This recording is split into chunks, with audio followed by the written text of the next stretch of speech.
VFL Web TV. It's time for the big talking points heading into round 6 in our rapid fire segment. Adam, I'll kick us off. Will the Northern Saints and Essendon Duda Stars arrive at round 9 in Strathmore Community Bank Premier Division, still winless, the both of them, going into that clash? Unfortunately for those two clubs, Teo, I do think so. They're going to meet at 0-8, and that is going to be an absolutely massive clash with potential massive ramifications as well, because the loser of that automatically becomes the favourite for relegation. So I do believe that clash will be a battle of two clubs that are still winless in the Premier Division. I agree with you, but I do think in the second half of the season, Pascoe Vale might still be sucked back in to the relegation mix. I base this on the narrowness of the results. Paco getting over the line against the Northern Saints, clinging on to a couple of point victory against the Essendon Duda Stars. I think they need to get to 3 wins to guarantee survival, whether it's by beating one of those two or picking off someone else along the way. That's how they can get there, but I would say they might arrive winless in round 9, Northern Saints and Duda Stars, but it doesn't necessarily mean that the loser of that clash is totally out of the frame to survive in the division.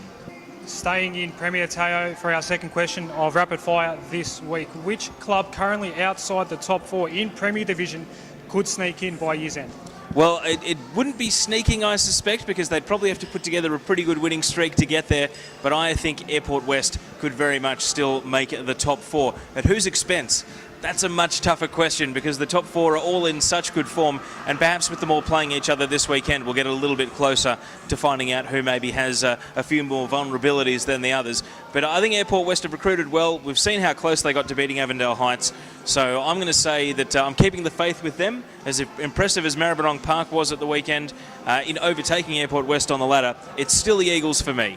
Yeah, Marby 5th at the moment, but yeah, I do think that there might be a bit of a question mark on their consistency week in, week out. For mine, it is Airport West as well. They're that one club that I do think can come up, and obviously, like we've known over the past couple of years, they can certainly pull off these upsets and really push some of the top teams in the division. So for mine, it is Airport West as well. But I'll tell you right now, Teo, those in Clubland will not be ruling out Greenvale. They could make a very late charge, but if they drop 1 or 2 more games, I think they might need to win about 10 now to get in. It's going to be tough for them, but certainly they're going to be one club that everyone else is still going to be looking over their shoulders for come season's end. All right, Adam, now it's time for the upset special of the week. It's a tough round to pick an upset, to be perfectly honest. There's a few 50-50 games, and there's a few games with big favourites and big underdogs. So what are you leaning towards this weekend? Teo, Joe Brown Oval, Keilor versus Aberfeldy, and I do think Keilor is going to get up and win this game. I've still got some question marks on Aberfeldy at the moment. They've got a habit of dropping games and perhaps playing some bad patches of footy here and there, and Keilor so far, you can't fault them.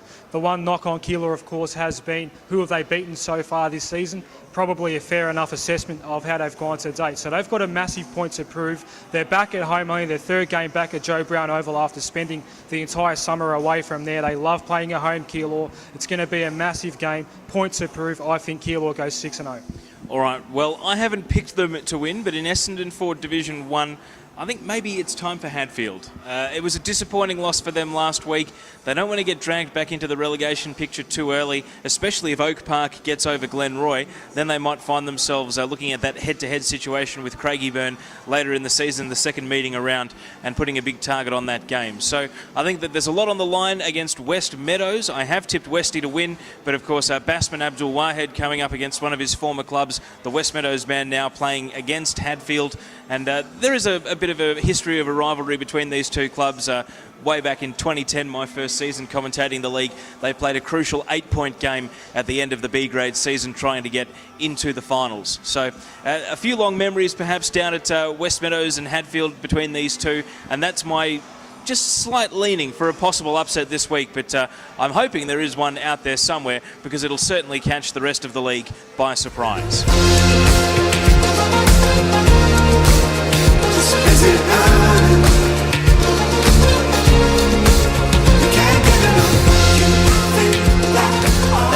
EDFL TV this week. As you just saw in the graphic on your screen, the match for broadcast is Glenroy versus Oak Park this weekend. And Adam, we can tell you about round 7. It is going to be the first time the Match of the Day call team has headed up to Roxburgh Park, at least in my 4 years with the league.